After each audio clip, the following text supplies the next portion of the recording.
Saudara-saudara kaum muslimin rahimakumullah. Satu hari ketika seorang ulama besar bernama Al-Imam Al-Faqih Abu Lais tengah berjalan-jalan di dekat kota Basrah, berkelumpulah sekelompok orang di dekat beliau. Mereka datang mengajukan satu pertanyaan. Imam, kami ingin bertanya. Di dalam Al-Quran itu Allah Subhanahu wa ta'ala menjelaskan, Ud'uni astajib lakum. Berdoalah kepadaku, aku akan jawab doamu. Mintalah kepadaku, aku kabulkan permintaanmu.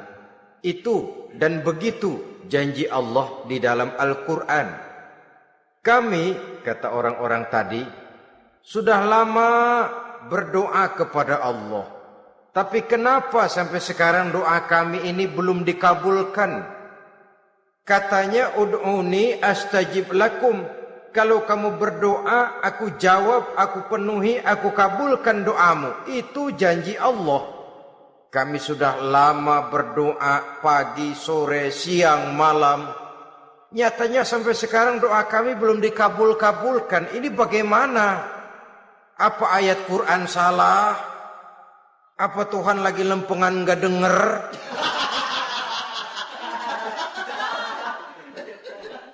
Apa doa kami yang terbalik? Kelihatannya sepele saja ini. Doa tidak didengar oleh Allah. Permohonan tidak dijawab, tidak dikabulkan oleh Allah. Tapi sebenarnya kalau kita mau merenung, kemalangan apa yang paling besar dalam kehidupan ini? Selain daripada kalau permohonan dan doa kita sudah tidak dihiraukan oleh Allah. Artinya hidup sudah tidak diopeni oleh Allah. Jangankan Allah, saudara-saudara, kita nggak diopeni sama mertua saja bingung. Ini mertua diem aja, kalau saya salah apa salahnya, kalau ada yang dikepengenin apa kepengenannya, boyak ngomong kenapa diem begitu. Ini tidak diopeni oleh Allah. Kemalangan apa yang lebih malang selain daripada kalau doa tidak didengar oleh Allah? Itu sudah kemalangan yang paling malang, lebih malang dari kota Malang saya kira.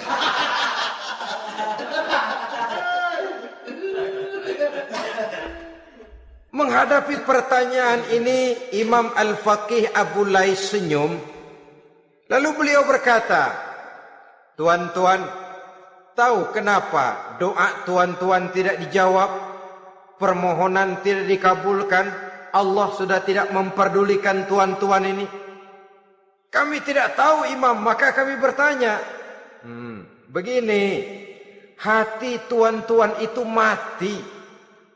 Dari hati yang mati, channel tidak nyambung kepada Allah. Dari channel yang putus tidak ada getaran strom, bagaimana akan timbul gejala? Hatimu mati, jadi pantas kalau doa tidak dikabulkan, permohonan tidak dipenuhi, doa tidak terjawab, hatimu mati. Saudara-saudara kaum muslimin, dari hati yang mati ini, getaran tidak akan sampai ke hadratullah azza wa jalla. Nah, ini juga satu penyakit yang kita sangat khawatirkan, yaitu apabila hati kita sudah mati selagi jasad masih hidup. Artinya, jadilah kita bangkai berjalan di hadapan Allah Subhanahu wa ta'ala. Sementara kita sangat disibukkan dengan menggali berbagai macam jenis obat penangkal penyakit zahir.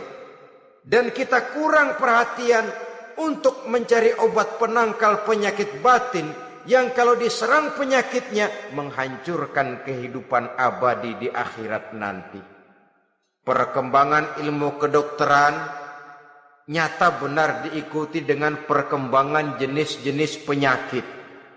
Makin maju ilmu kedokteran, makin modern penyakit. Ngerti juga rupanya itu penyakit. Dulu kita tidak kenal yang namanya AIDS. Kita tidak tahu yang namanya liver. Kita tidak kenal yang namanya stres. Paling yang banyak cika,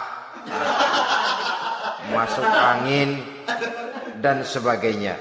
Tapi baiklah, penyakit-penyakit batin yang menyebabkan hati menjadi mati, dan dari hati yang mati, doa tidak naik, tidak didengarkan oleh Allah Subhanahu wa ta'ala. Nah, kata orang-orang tadi, yang menyebabkan hati kami mati ini apa, Imam? Beliau menjawab, pertama, araftumullaha wa lam tu'tuhu haqqahu. Yang menyebabkan hatimu jadi mati, pertama, kamu kenal benar kepada Allah, tapi haknya untuk disembah, kewajibanmu untuk menyembah, tidak pernah kamu laksanakan. Bagaimana Allah tidak akan jauh dari kita kalau kita tidak akan mengadakan pendekatan kepadanya. Dan pendekatan kepada Allah hanya bisa kita tempuh melalui jalur kegiatan ritual ibadah. Allah akan terlalu jauh apabila kita hanya membicarakannya lewat filsafat dan renungan yang mendalam. Tapi Allah akan dekat dan terasa hadir dalam hidup apabila kita dekati ia dengan pelaksanaan ibadah kepadanya. Kamu kenal Allah, tapi hakmu untuk menyembah, kewajibanmu untuk menyembah, haknya untuk disembah, tidak pernah kamu laksanakan. Kalau soal Allah, kita kenal bukan main. Bahkan tidak hanya kita mengajarkan kenal juga kepada anak-anak kita. Kalau ditanya siapa pencipta matahari, bulan dan bintang? Allah. Siapa pencipta lautan, gunung, hutan belantara dan sungai-sungai? Allah. Siapa pencipta bumi, matahari dan sebagainya? Allah. Sembahyang apa enggak? Bagaimana nanti?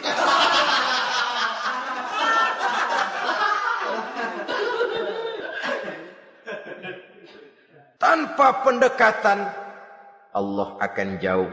Apabila Allah jauh, maka doa tidak akan didengarkan olehnya. Oleh sebab itu, logika mengajarkan kepada kita, berpayahlah dulu, wa mal ladzatu illa ba'da ta'ab, inna ma'al usri yusra. Di balik kesulitan menunggu kemudahan. Nikmat baru akan terasa, kelezatan hidup baru akan terasa setelah kita jerih payah banting tulang peras keringat. Rasanya memang lebih nikmat sepotong singkong hasil cucuran keringat sendiri ketimbang roti dijejelin orang. Ini berarti kita ingin mohon pertolongan kepada Allah, sementara dengan Allah sendiri kita jauh. Sama saja dalam kehidupan kita analoginya, saudara-saudara. Orang tidak kenal kepada saudara, tahu-tahu jauh dari saudara, tahu-tahu datang mau minjem duit. Apa kesan saudara? Enak aja, kenal enggak, dekat enggak, datang-datang mau minjem duit. Emang duit percetakan bapak lu?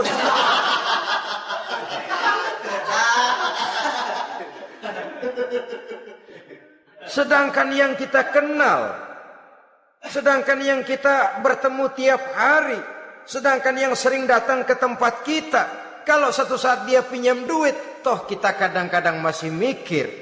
Apalagi datang nggak pernah, berkunjung nggak pernah, ngobrol nggak pernah. Apalagi kenal juga nggak pernah, datang-datang mau minta, macam apa?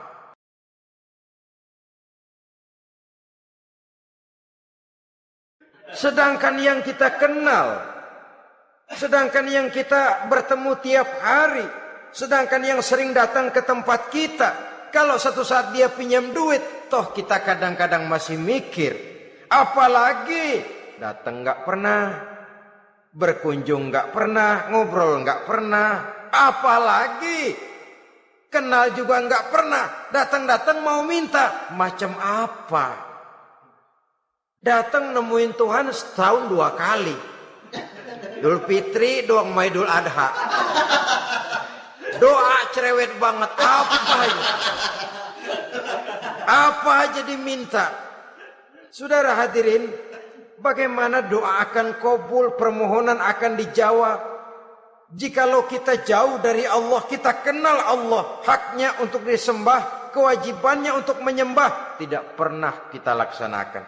Itu yang menyebabkan hati kita lalu menjadi mati. Padahal mengenal Allah, setelah mengenalnya, mengadakan pendekatan kepadanya melalui ritual ibadah yang dicontohkan oleh Rasulullah Sallallahu Alaihi Wasallam. Ini hal pertama yang menyebabkan hati jadi mati. Kamu terlalu kenal Allah tapi tidak pernah menyembah kepadanya. Sama aja orang kerja kagak, habis bulan mau minta gaji. Karena kita jitak kepalanya. Macam apa? Kerja enggak, tahu-tahu datang mau minta gaji. Kerja dulu yang baik, habis bulan baru. Enggak diminta pun memang sudah ada jatahnya. Ibadah dulu kita kepada Allah. Soal Allah memberikan karunia kepada kita, itu hak Allah. Apabila kita dekat dengannya, ibadah yang kita laksanakan benar, karunia itu akan datang kepada kita.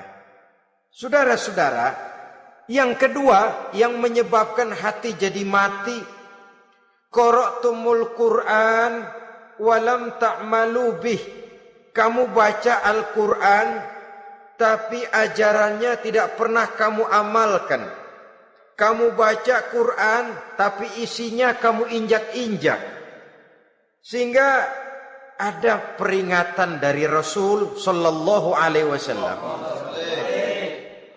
Beliau bersabda, "Iza azzamat ummatid dunya wa fi riwayatin dinaron wa dirhaman nuzi'at minha haibatul Islam. Wa iza turikatil amru bil ma'rufi wan nahyu 'anil munkari hurimat 'alaihim barakatul wahyi. Wa iza tasabat ummati saqatat min 'ainillah." 3 peringatan keras tapi yang merupakan gejala penyakit kita umat Islam diperingatkan oleh Nabi kita.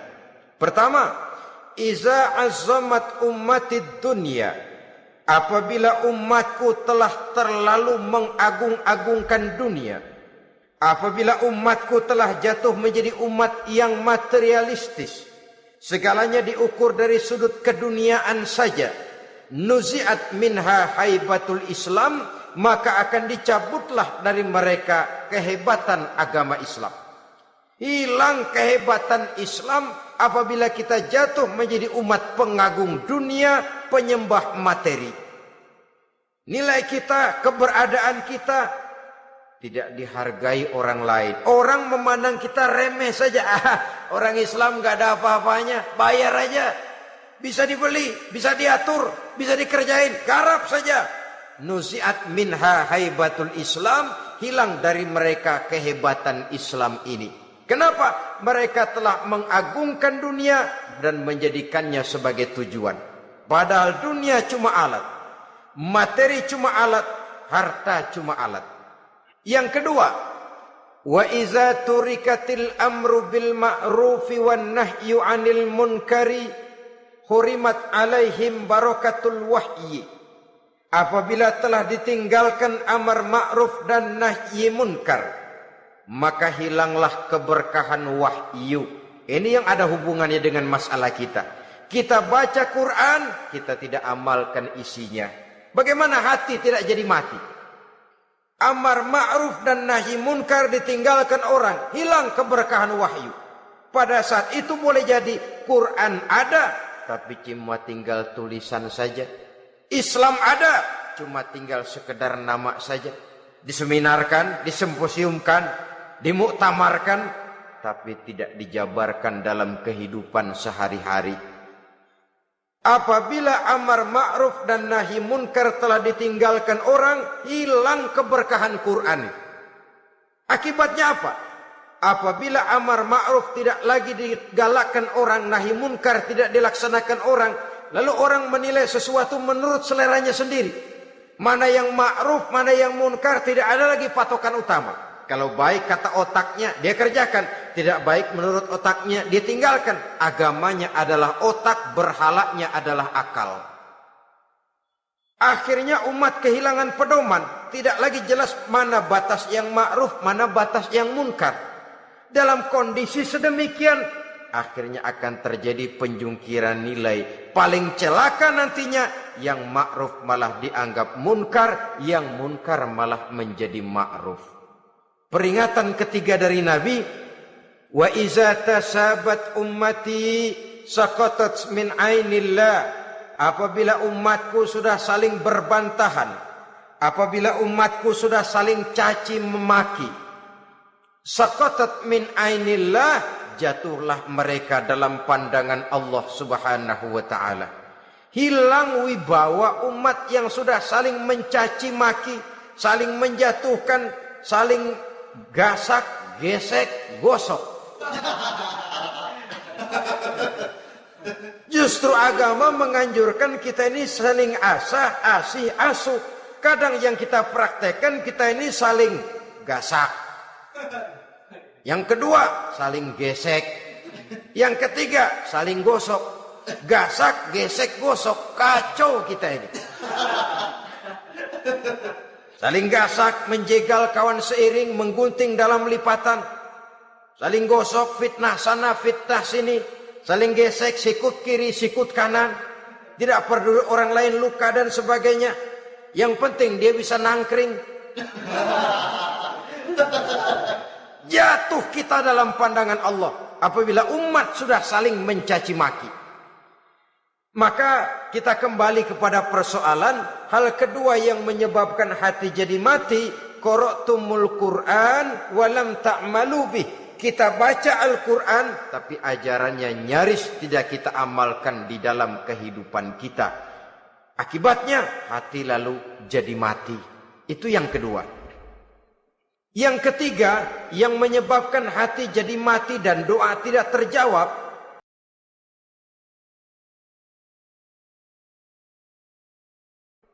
yang ketiga yang menyebabkan hati jadi mati dan doa tidak terjawab, idda'aitum annakum min ummati Muhammadin sallallahu alaihi wasallam wa lam ta'malu bi sunnatihi.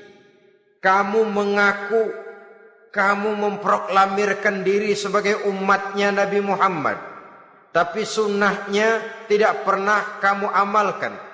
Malahan perkembangan paling akhir bukan saja tidak mau mengamalkan sunnah, malah mengingkari sunnah. Inna lillahi wa inna ilaihi raji'un.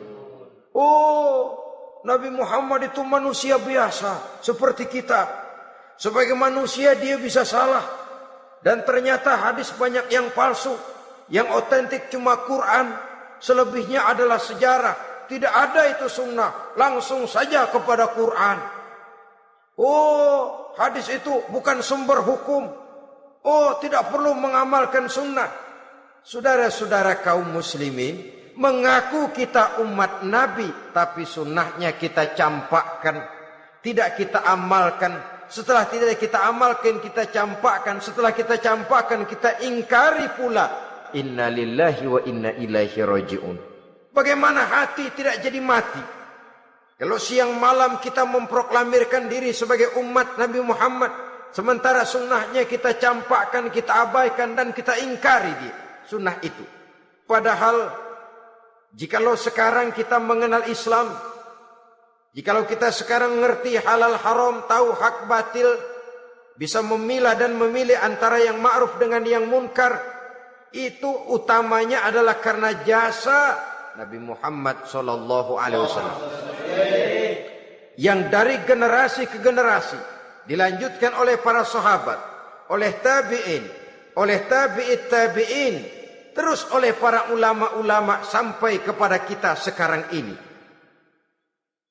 Walaupun beliau hanya berfungsi sebagai penyampai, tapi kepribadiannya dijadikan model oleh Allah Subhanahu wa taala di dalam kita melaksanakan kehidupan beragama. Bahwa beliau manusia seperti kita, memang dalam arti unsur biologisnya ya manusia, punya darah, punya daging, punya hati, punya perasaan, bisa sedih, bisa gembira.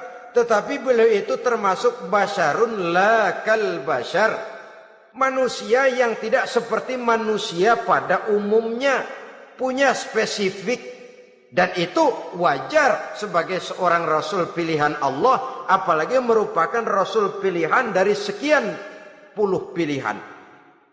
Bahwa jamrud itu batu memang, tapi nilainya kan berbeda dengan batu kolar. Satu truk batu kolar dengan barangkali segenggam batu jamrud, nilainya tentu jauh lebih mahal batu jamrud. Kalau soal batunya, sama batunya, tapi nilainya berbeda karena esensinya berbeda. Kita manusia, Nabi Muhammad juga manusia, sama manusianya memang, tapi kualitasnya, nilainya tentu jauh panggang daripada api. Itu sebabnya Allah menjadikan beliau sebagai model. Laqad kana lakum fi rasulillahi uswatun hasanah. Di dalam diri Rasul itu terdapat contoh teladan yang sangat baik bagi kita. Oleh karenanya, pada pertemuan kali ini, apabila kita konsekuen mengaku umat Nabi Muhammad, marilah konsekuen juga menegakkan sunnahnya. Yang keempat, yang menyebabkan hati jadi mati dan doa tidak terjawab, akaltum ni'mata rabbikum walam tashkurulah. Tiap hari kamu makan nikmat Tuhanmu, tapi kamu tidak pernah mau bersyukur kepadanya, kepada Allah Subhanahu wa ta'ala. Nikmat Tuhan kita doyan banget, tidak pernah sehari dan sesaat pun terlepas diri dan hidup ini dari nikmat-nikmat yang diberikan Allah. Sejak kita bangun tidur sampai tidur kembali, bahkan tidur itu sendiri, di pasar, di sawah, di kantor, dimanapun kita berada, nggak pernah nikmat Allah berhenti. Hidup kita dalam alam diberikan segala fasilitas untuk menunjang kehidupan. Nggak pernah Allah pasang pajak matahari, nggak pernah Allah pasang pajak gas udara. Nikmat-nikmat yang banyak itu tiap hari kita kecap, tiap hari kita nikmati, tapi kita tidak pandai bersyukur. Padahal Allah memberikan peringatan keras dalam hadis qudsinya, man lam yashkur ala na'mai wa lam yasbir ala balai falyakhruj min tahti samai wal yatlub rabban siwaya. Siapa yang tidak mau bersyukur terhadap nikmat yang aku berikan kepadanya dan tidak mau bersabar terhadap ujian yang aku berikan kepadanya, silahkan keluar saja dari kolong langit ini dan cari Tuhan selain aku. Diusir oleh Allah. Kalau orang tidak mau bersyukur terhadap nikmat yang aku berikan dan tidak mau bersabar terhadap ujian yang aku timpakan, keluar dari kolong langitku, keluar, cari Tuhan selain aku. Diusir. Lah yang ngusir Allah. Anak sekarang bilang mau ke Menong.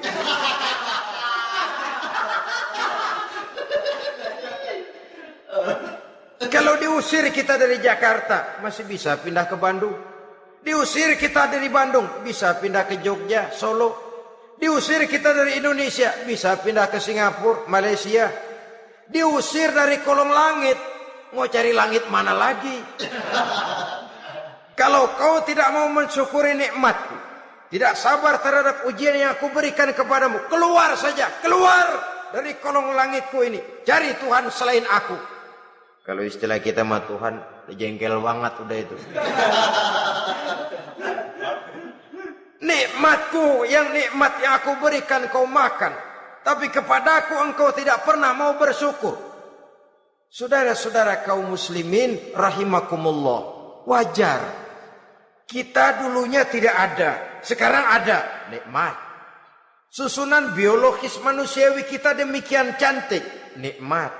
Tinggal di bumi, fasilitas yang kita perlukan disediakan, tinggal kemampuan kita mengelolanya, nikmat. Diberikan kita otak yang membedakan kita dengan binatang, nikmat. Diberikan kita agama, diutus para rasul untuk jadi model dalam kehidupan kita, nikmat. Kalau cara kita emang kurang apa sih? Apa yang kurang, hai manusia? Engkau tidak ada, aku adakan. Kalau aku perintahkan kau tinggal di bulan, mungkin kau tidak akan sanggup hidup. Begitu lahir juga kelepek-kelepek habis. Ya nggak ada HO2 toh di bulan, mau ngisap apa? Aku tinggalkan kau, aku perintahkan tinggal di permukaan bumi. Alamnya indah, fasilitas serba menunjang. Nikmati semuanya, semuanya untuk kamu, semuanya. Satu pintaku, syukuri nikmat yang aku berikan kepadamu. Ya bukan cuma syukur dalam ucapan, syukur dalam perbuatan. Banyak nikmat yang diterima, makin banyak dia sujud, makin banyak dia ruku, makin banyak dia mengadakan pendekatan kepada Allah. Syukur dalam artian berupa tindakan dan perbuatan, mempergunakan nikmat sesuai dengan kehendak yang memberikan nikmat itu sendiri kepada kita. Saudara-saudara kaum muslimin rahimakumullah, ini penyakit yang keempat.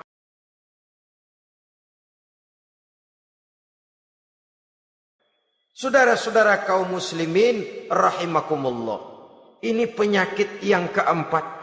Kamu makan nikmat Tuhanmu, tapi kamu tidak pernah pandai bersyukur kepadanya, mensyukuri nikmat yang diberikan tadi. Bagaimana hati tidak jadi mati?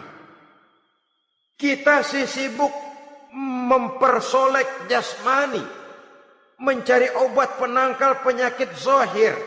Maka yang ramai di zaman sekarang, saudara lihat, salon, fitness, senam, macam-macam jenis. Tidak ada salahnya dan tidak ada jeleknya. Tapi kalau itu sampai melupakan kita kepada memperindah batin, memperbaiki jiwa, artinya bukankah kita perlahan tapi mempersiapkan diri menjadi bangkai berjalan di hadapan Allah dengan operasi plastik, yang pesek jadi mancung, yang sipit jadi belok, kulit keriput jadi kencang, pipi terlalu cekung bisa diatur. Saudara-saudara, tapi kalau hati yang rusak, jiwa yang rusak, kemana lagi kita akan berobat kalau bukan kepada agama? Maka hati itu jadi mati apabila kita selalu memakan nikmat Allah dan tidak pandai mensyukuri nikmat itu. Dari hati yang mati tidak akan ada getarannya. Oleh sebab itu doa tidak terjawab. Selanjutnya yang menyebabkan doa tak terjawab dari sebab matinya hati, qultum annal mauta haqqun wa lam tasta'iddu lahu.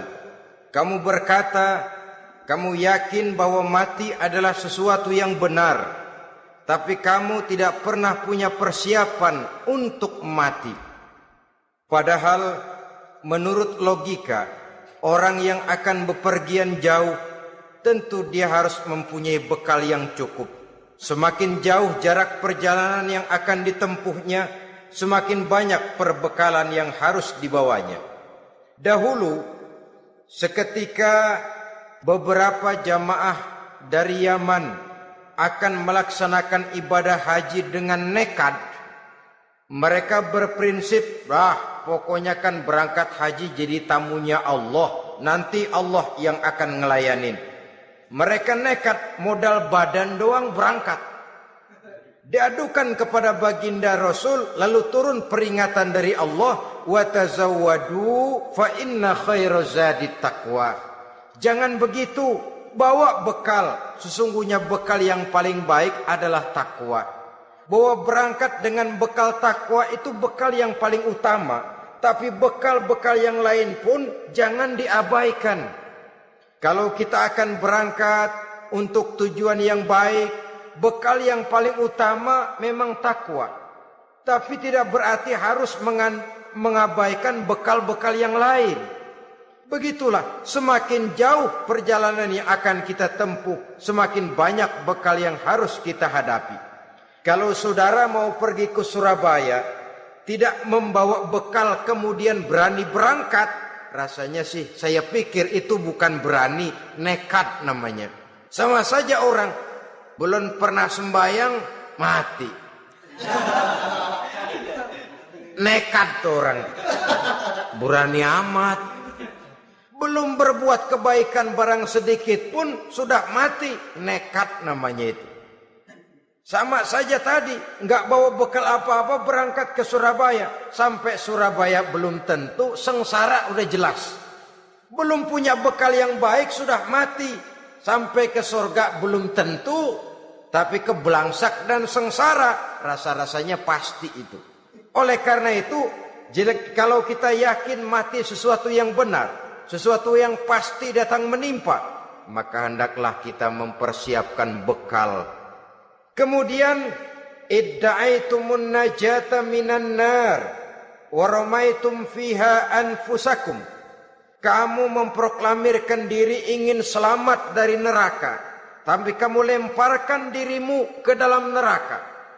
Bagaimanapun bajingannya bajingan, kalau ditanya ente mau masuk neraka enggak? Jawabannya pasti enggak. Itu pasti. Perbuatannya sendiri yang melemparkan dirinya ke dalam neraka.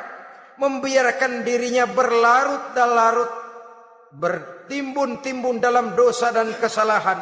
Dan tidak akan ada niatan untuk memperbaiki diri. Hanyut di meja judi, habis ditelan minuman keras, fitnah sana, fitnah sini, hasud sana, hasud sini. Padahal mulutnya ingin selamat dari neraka. Perbuatannya malah melemparkan dirinya ke dalam api neraka. Tidak ada orang yang lebih sayang kepada diri kita selain kita sendiri. Dan menyayangi diri itu tidak cuma dengan memandikannya sehari 3 kali, memakaikannya parfum dengan segala macam merek, memakai sabun yang wangi-wangi, minyak yang harum-harum. Lebih daripada itu, jaga dan sayangi diri. Jangan jatuhkan dia ke dalam perbuatan-perbuatan yang bisa menjerumuskan diri itu ke dalam neraka. Kemudian disambung oleh Imam Al-Faqih Abu Lais yang menyebabkan doa tidak terjawab karena hati mati. Idda'aitum dukhulal jannah walam ta'malu laha. Kamu ingin masuk surga tapi kamu berat mengamalkan perbuatan yang bisa menyampaikan kamu ke surga. Semua kita kalau ditanya mau masuk surga, mau. Tapi jarang yang berlomba melakukan perbuatan-perbuatan yang bisa menyampaikan kita ke surga. Kemudian yang terakhir kata Imam Al-Faqih Abu Lais, dafantum mautakum walam ta'tabiru laha. Kamu menguburkan orang yang mati di antara kamu, tapi kamu tidak bisa mengambil iktibar. Tidak bisa ngambil pelajaran dari mayit yang jenazah yang kau kuburkan itu. Mestinya kan nguburin orang tuh membuat sadar. Iya, kalau sekarang saya baringkan di liang lahat, menghadap ke arah kiblat, bantalnya tanah. Setelah itu ditutup dengan papan, lalu ditimbun dengan tanah. Iya, sekarang giliran dia, giliran saya, entah besok, lusa, bulan depan, tahun depan, tapi pasti mengubur mayat, mengubur jenazah, tapi tidak bisa mengambil iktibar dari yang dilaksanakannya itu. Ini merupakan penyakit-penyakit batin yang merupakan handicap, yang menimbulkan jarak antara kita dengan Allah Subhanahu wa ta'ala. Pantas kalau itu semua ada pada diri kita, hati jadi mati. Dari hati yang mati, doa tidak akan tembus. Kita tidak lagi akan diperdulikan oleh Allah Subhanahu wa ta'ala. Dan itu sekali lagi kemalangan yang terbesar dalam kehidupan kita. Bagaimana jalan keluarnya? pertama memperbaiki batin kita, menyelamatkan diri daripada penyakit-penyakit yang bisa mematikan hati seperti yang sudah saya sebutkan tadi. Yang kedua, berdoa dengan adab, sehingga tata cara di dalam kita bermohon kepada Allah Subhanahu wa taala dibicarakan secara khusus oleh Al-Imamul Ghazali dalam kitab Ihya beliau yang disebut adabud doa. Adab di dalam kita melaksanakan doa kepada Allah Subhanahu wa taala. Setelah batin ini bersih dari penyakit-penyakit hati yang bisa menyebabkan hati jadi mati, berdoalah kita kepada Allah. Bagaimana adabnya? Kata Imamul Ghazali rahimahullah, yang pertama,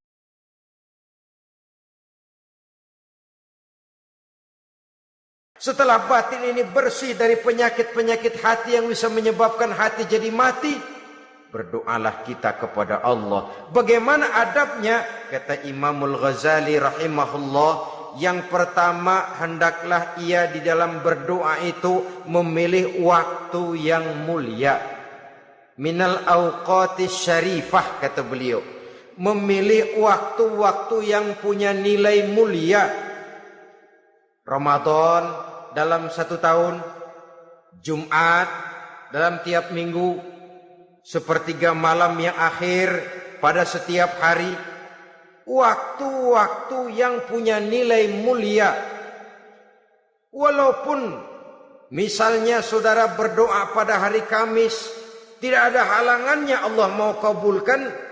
Ini tidak berarti bahwa kalau sudah berdoa hari Jumat lalu hari Kamis tidak mau berdoa, tidak. Lebih memilih mengintai waktu-waktu yang punya nilai mulia. Lailatul Qadar sekali dalam setahun. Waktu-waktu yang punya nilai mulia. Logikanya begini, saudara-saudara.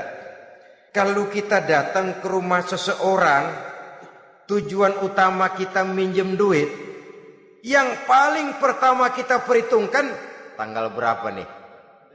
Kan itu toh, tanggal berapa? Kalau tanggal 20 atuh minjem duit, orang lagi ngap-ngapan. Boro-boro dia bisa minjemin, dia sendiri mungkin lagi pusing. Kita lebih dulu kita amatin tanggal berapa nih? Yang enak sore apa siang? Jam 2. Jam 2 dia baru pulang dari kantor, tapi giliran tidur. Kalau dia tidur dibangunin datang mau minjem duit, kagak dimaki-maki sudah kebagusan deh. Kan kita lihat waktunya, timingnya kata orang sekarang. Tanggal berapa, sore apa malam, apalagi gulam apa terang bulan. Itu semua sudah kita atur sedemikian rupa, memilih waktu. Yang kedua kata Imamul Ghazali, memilih keadaan yang istimewa. Kalau tadi soal waktu, yang kedua soal keadaan. Ada situasi-situasi di mana doa itu diijabah oleh Allah Subhanahu wa taala. Di antaranya kata Imam Abi Hurairah, "Inda zahbi sufuf fi sabilillah." Pada waktu mengatur barisan perang membela agama, di situ doa kabul. Inda nuzulil ghais, ketika turun gerimis, di situ doa makbul.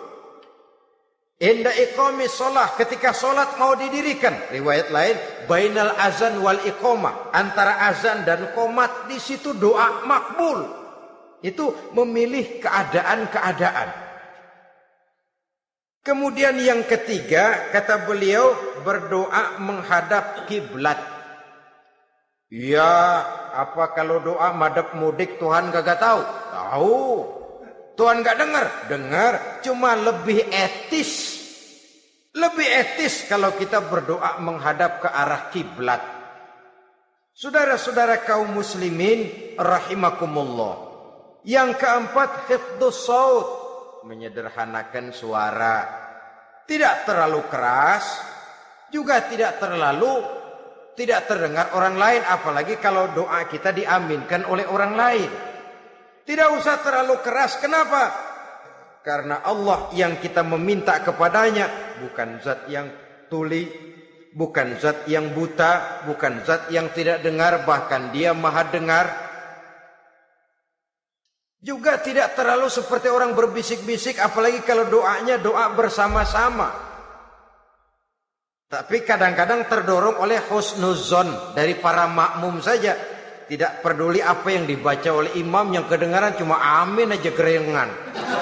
Amin, amin, amin, amin, amin, amin.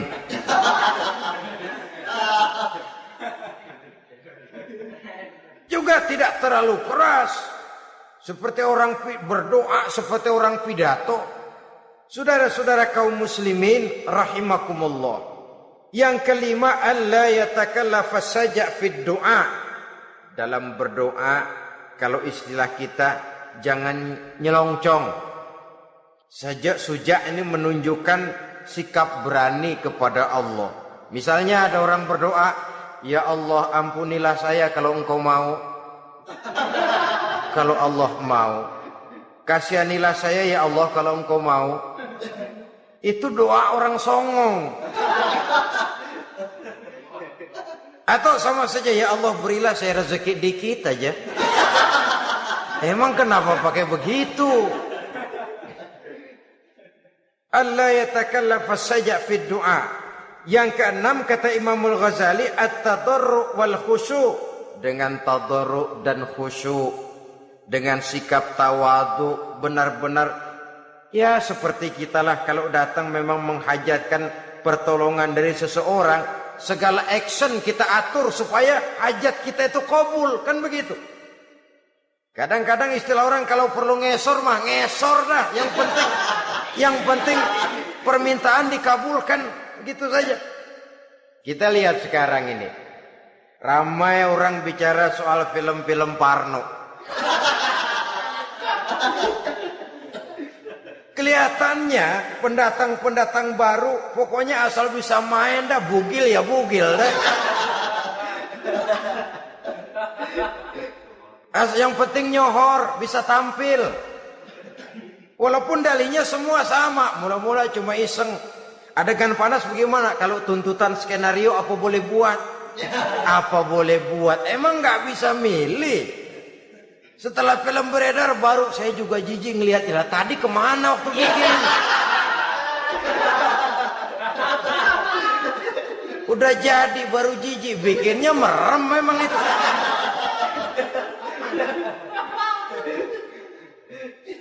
Tapi ada satu analogi, asal bisa main, asal bisa tampil di layar, apa saja jadi taruhan sudah. Bugil ya bugil dah, nggak soal dah, pokoknya bisa main, tampil, nyohor, masuk koran. Udah seperti kata-kata orang Arab, bul ala zamzam fatu'raf. Kalau pengen terkenal kencingin sumur Zamzam. Artinya apa? Bikin yang aneh-aneh, yang orang nggak kerjain, ntar ngetop. Yang ngetop lempengan jeleknya. Sumur Zamzam dikencingin, kan nyohor itu. Sedunia orang kenal. Kenapa? Gila. Saudara-saudara kaum muslimin rahimakumullah, sangat kita sayangkan kalau lalu orang berlomba-lomba dengan cuma modal paha mulus, wajah cantik, dimauin apa saja mau, lalu bisa tampil. Akibatnya yang jadi korban adalah anak-anak kita. Disuguhi tontonan-tontonan yang meracuni jiwa mereka. Walaupun akibatnya barangkali ya lain, seperti band orkes dengan film memang akibatnya tidak langsung ya. Kalau band orkes akibatnya langsung, dia bisa berantem di tempat lokasi. Film orang nonton tahu dia di tempat itu, bukan di tempat itu dia praktek, pulang jadi pikiran dia. Tadi serem ya. Ntar kalau udah kesempatan kita praktek. Ntar ngancemnya itu yang gak enak. Tapi yang saya analogkan dengan persoalan kita, tingkah pola artis apapun dilakukan asal bisa main. Nah itu tuh, asal dapat kesempatan acting. Dalihnya ya tuntutan skenario lah, iseng lah, macem-macem lah. Tapi yang jelas satu target, saya harus dapat kesempatan main. Untuk sampai ke situ, cara apa saja harus saya tempuh. Tidak peduli harus menginjak-injak norma dan budaya bangsa yang luhur. Tidak peduli harus bertentangan dengan kaidah agama. Tidak peduli hasilnya meracuni umat masyarakat, terutama generasi muda. Yang penting kan ngetop. Saudara-saudara, baiklah ya, itu soal lain. Tapi soal kita ialah at-tadarru wal khusyu. Bermohon kepada Allah dengan tadarru, khusyuk dan tawadhu. Seperti kalau kita mau bermohon kepada seseorang, kita malah merendahkan diri. Pak, saya memang orang gak mampu, Pak. Utang saya udah selebar kampung, Pak. Anak udah 16 seperempat. Apa saja kita meratap, menghibah, mengeluh, merintih. Ujungnya kan, yang penting gue minjem duit dapet dah. Gitu. Apa kayak diomongin, pokoknya pulang bawa duit. Itu saja.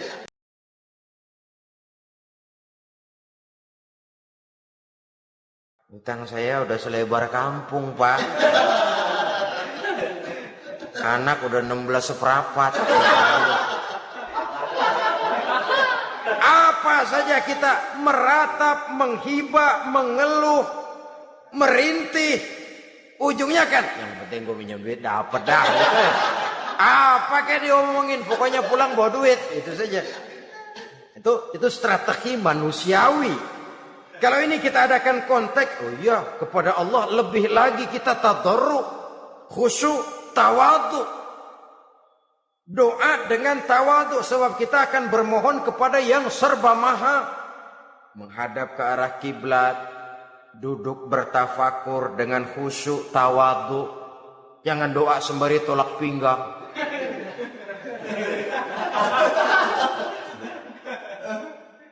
Yang ketujuh kata Imamul Ghazali, ayyujzimad du'a wa yuqina bil ijabah. Hendaknya dia menjazamkan doanya itu dan yakin bahwa doanya akan dikabulkan oleh Allah. Sebab kata Nabi, innallaha la yaqbalu du'aan min qalbin ghafilin lahin. Allah Subhanahu wa taala tidak akan menerima doa dari hati yang lalai dan main-main. Doa ke orang ugah-ugahan.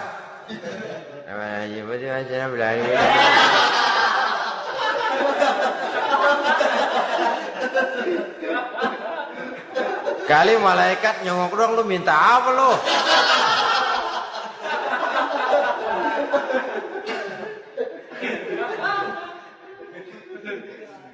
Seperti tadi itu, kita datang mau minjem duit sama orang, ngomongnya ogah-ogahan. Minjem duit dikasih syukur, enggak ya udah. Ya enggak dah, enggak dikasih sudah. Kenapa? Mintanya begitu. Enggak serius dan enggak yakin bahwa doanya akan dikabulkan. Kalau kita sudah punya keyakinan, jangan-jangan doa saya enggak diterima Allah. Enggak. Ana, kata Allah, ana inda zanni abdi bi. Aku sih bagaimana menurut sangka hambaku kepadaku saja. Kalau sangkanya baik, aku baik. Kalau sangkanya doanya dikabulkan, aku kabulkan. So itu doa harus dengan pasti dan harus dengan yakin doa itu akan dikabulkan dan meluruskan harapan, membenarkan cita-cita, meluruskan maksud apabila doa itu dikabulkan oleh Allah Subhanahu wa taala. Saudara-saudara, oleh karenanya jangan doa setengah hati. Jangan berdoa sambil main-main. Apalagi menghadap kiblat dengan dua tangan terangkat sebagaimana dicontohkan oleh Rasulullah sallallahu alaihi wasallam. Bahwa berdoa tanpa mengangkat kedua tangan pun Allah tahu. Allah dengar. Tapi kelihatannya kurang serius. Seolah-olah terserah ada Tuhan mau dikasih ya kasih, enggak ya udah. Seolah-olah kita tidak serius dalam berdoa. Kemudian yang berikutnya kata Imamul Ghazali, ayyaftatahad du'a bi zikrillah fala yabda'u bisu'al. Hendaknya dia mulai berdoa itu dengan menyebut nama Allah, berzikir kepada Allah, fala yabda'u bisu'al, jangan langsung memulai dengan permintaan. Ini tata krama etisnya. Sama juga orang kirim surat, salam sejahtera kami haturkan, padahal mah nggak ada itu juga nggak apa-apa. Itu kan maksud mukaddimah saja. Besar harapan kami semoga Bapak dan keluarga di sini pun berada dalam keadaan sehat walafiat. Selanjutnya kami telah dengar dari berbagai teman tentang kedermawanan Bapak, tentang bantuan Bapak di berbagai bidang yang menyangkut sosial pendidikan. Sehubungan dengan itu maka kami bermaksud mengajukan permohonan. Baru masuk itu mah 15 kalimat kesonoin, urusan lain. Intinya sehubungan dengan itu kami bermaksud memohon kepada Bapak. Kita mulai. Salam sejahtera kami haturkan, bersama ini pula kami macam-macam lah. Sama juga seperti tadi itu. Kita datang mau minjem duit. Datang karena kita tahu datang habis bulan. Malam terang bulan. Udaranya sejuk. Ngobrol lah kita. Dapat teh. Apa kabar Pak? Baik. Aduh Bapak sih untung dah Pak. Kayak pemurah lagi. Saya tahu Bapak banyak nyumbang di mana-mana. Di Angon aja tuh orang di Angon.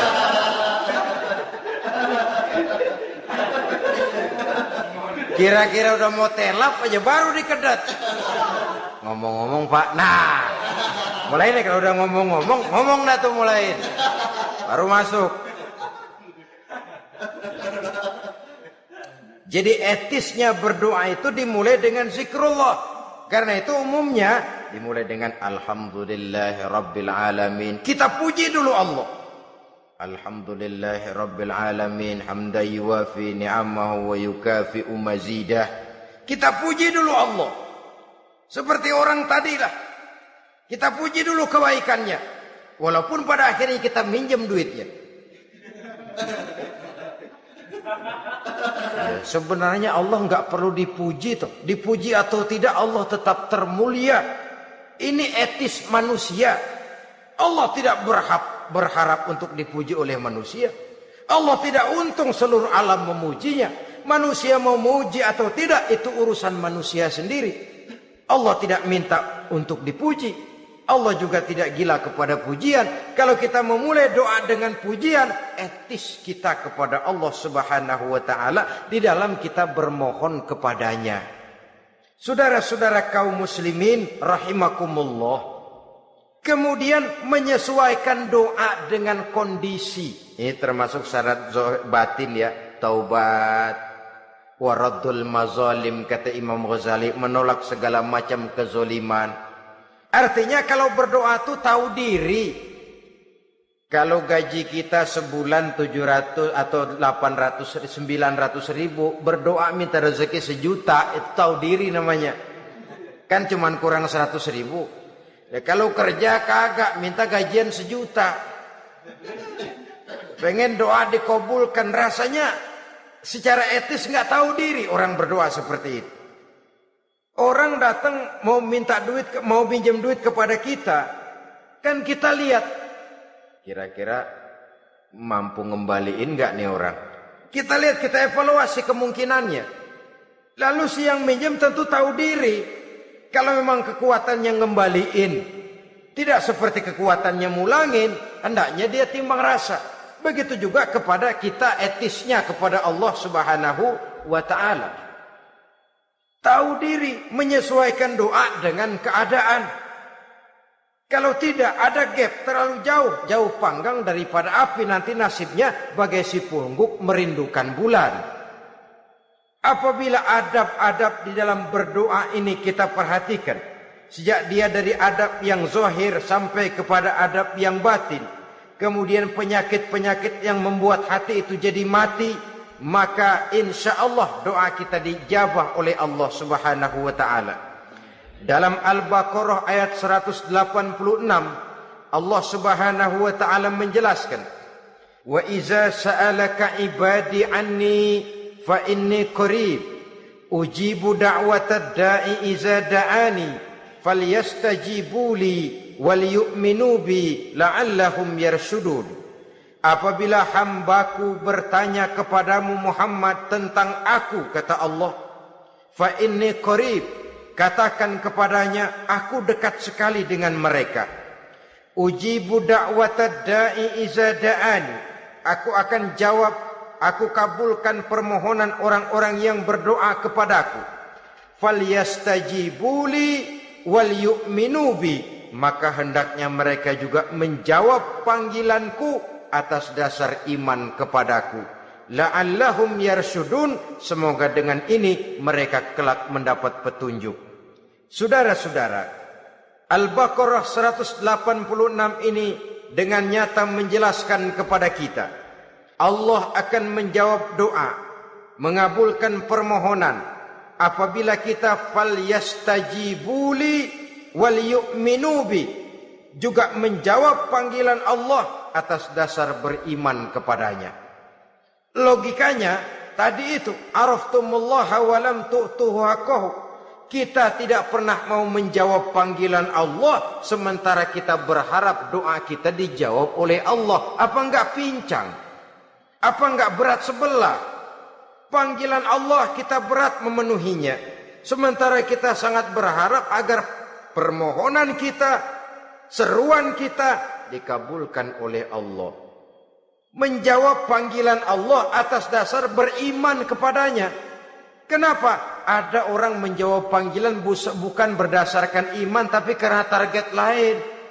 Datang sembahyang Jumat paling dulu, target utamanya pulang juga paling dulu nyabet sendal, nyabet sepatu.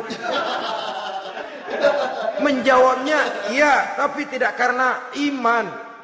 Jadi apabila kita rajin menjawab panggilan Allah atas dasar beriman kepadanya, maka seruan, permohonan, doa niscaya dikabulkan olehnya.